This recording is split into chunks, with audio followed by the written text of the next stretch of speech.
All right, first of all, I'm really super duper tired.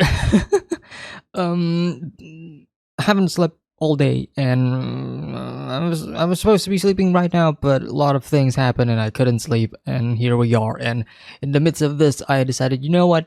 Screw it. Why not? I'll record a video, and I'm gonna talk about Pluto. I just finished watching the show a couple of days ago, maybe a week by now, more than a week, I would say. All my reactions to Pluto are now on the Patreon. Links in the description below. Um, Quick thoughts. So nothing long, nothing overextensive. I really enjoyed the show. I really did. This is my first proper Urasawa story to digest from beginning to end. Some of you may know that I've seen only the first episode of Monster, and that is pretty much it in regards to my exposure to Urasawa. And now that I have finished watching Pluto, yeah, uh, great storyteller. Big fan. It's a really great for the most part. I do have some minor gripes and criticism, but these criticisms pale in comparison to the experience of the story and the characters and the overall emotional impact that the story gave to me, because I could nitpick some things here and there in regards to like the production, because the production to me, there are some really high highs and there are some questionable middle grounds. There's no lows there. I don't think there's ever been a point in Pluto where I feel like, okay, that's bad, but there are parts where I say like, okay, that is a creative decision. Not to say that I am completely in agreement with that decision, but it is a decision and an artistic decision nonetheless. Um, Mostly due to some of the CG choices, and when I say CG choices, I mean more so visual effects. So I don't know if any of you guys know about this. There was some minor controversy in the beginning of the show's run, in when the show was released in Netflix. God, I'm so fucking tired stumbling my words. But when the show was released on Netflix, there was some controversy and some I guess backlash from certain like passionate people, that the animation in the show, some of it were replaced, like 2D, and some 2D animation were replaced with CG effects, like visual effects that are not traditionally animated. And sometimes you can see it through like the smoke effects, sometimes even more so during weather effects, and you'll know what I mean by weather effects when you actually watch the show. Um some parts I think were handled pretty well, and then there are also some parts, as like the weather effects as I mentioned, where I felt like that's it sticks out a lot. It doesn't detract to the overall experience. Like I said, like I feel like I was so engaged with the story, the characters, and like the overall roller coaster of a ride, that I am like in, that I am locked in, that I'm like, I cannot wait to see what happens next. That I don't really care to notice like the bad hand paints here and there for so for some reason. And again, I feel like there are way more highs than lows, but those lows I cannot not I cannot ignore those parts. So that is just, again, like parts of my minor criticisms, because everything else about the show is phenomenal. I think the pacing was really good. The characters, as I mentioned, characters brilliant.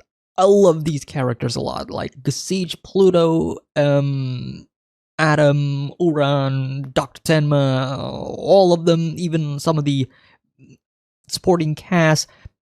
They've done a fantastic job. I think the story has made me really enjoy and care for these characters a lot, especially by the second half.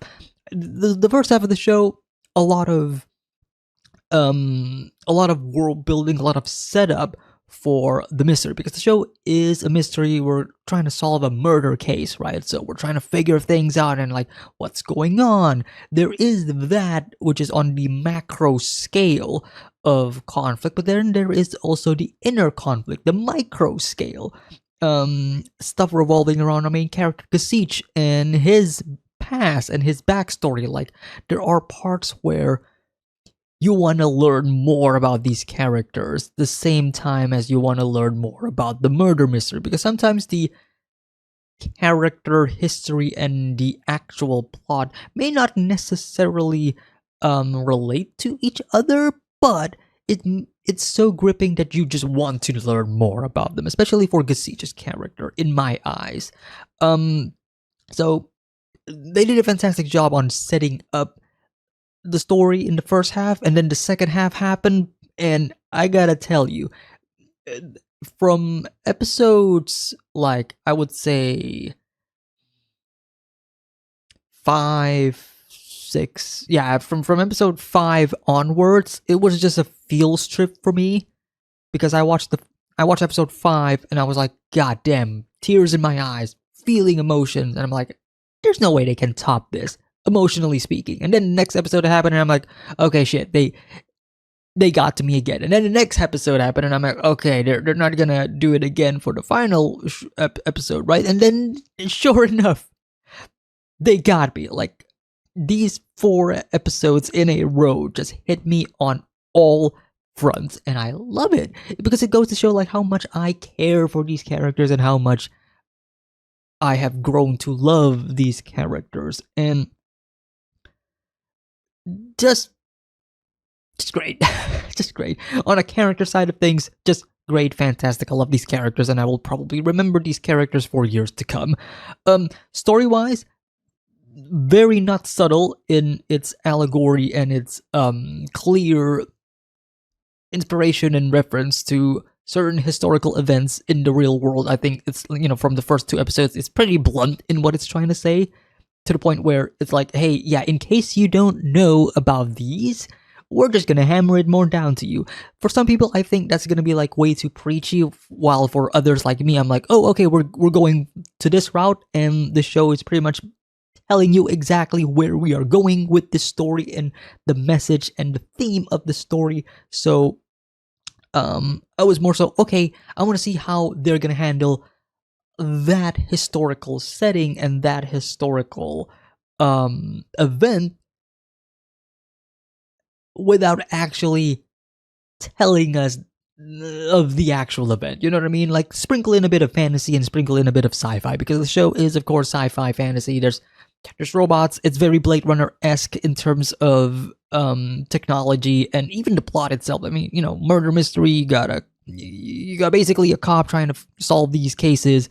Do robots dream of magic sheep? There's psychological and philosophical talks about like robots, androids, AIs, and do they feel emotions and how much they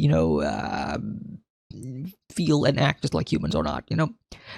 A hotly debated topic currently with the advent of AI going. I don't know, but surely enough, nothing. I would say nothing that special in the sci-fi genre. Again, like I already talked about, like comparisons to Blade Runner and many other sci-fi contemporaries, and these are all classics from the past. So I don't think it's that innovative in its story, and it doesn't have to be, but it is. What's the word I'm looking for? It is relevant. To this day and age. So yeah, I enjoyed it. It was fun and equal parts sad. I love how much I could ramble on and on during after each episode when they introduce like, hey, here's a thought, here's an idea, here's something to think about. What if robots can cry and emote? I'm fumbling my words because I'm really fucking tired. um Though I will say, in terms of like story, as much as I really enjoyed the story, I do think that by the end of the episodes, or I would say, yeah, by the end of the final episode, by the end of the series, because the series is complete, and I do think that they end on a pretty good note in terms of like making me feel satisfied. But there are few subplots that I do think were left not unresolved, but more so unanswered. There are certain things that happened that they introduced by the second half that I went, okay, what's the deal with them? What's the deal with that? We're not gonna talk about that. Okay, we're just gonna. Okay, cool. Okay, fine. Um, it's not that these things were that inherently important to the story, but I would love to, considering how much of the other subplots in this in the story, especially in regards to like character backstories and such, like there's so much care and attention to that part. So when the show introduced this new part that frankly kind of came out of nowhere, like I don't know if this is, maybe there's more in the manga and they didn't really put it in the anime, but I would have loved to see more of that. You'll know what I'm talking about if you have seen the show. I'm talking about like something very very specific by the end of the episode, by the end of the final episode. But beyond that, as I mentioned, really enjoyed this, really great. Yeah, quick thoughts, as I mentioned, not gonna go too deep into it. If you do want to hear my full in-depth thoughts, where I do talk about like the philosophical aspects and I do try to ramble and analyze some of these characters and storylines and theory craft and all that stuff, then you can watch my review and my reaction to Pluto. All of them are currently available on the Patreon. Links in the description below. Will these reactions ever be on YouTube? Possible.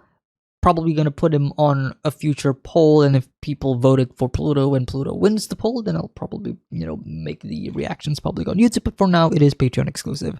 Yeah, that's pretty much it. Thank you all so much for watching this really really quick review of the show. It's not really a quick review. It's like over 10 minutes, but hope you guys enjoy. Take care, everybody. Have a nice day. Peace.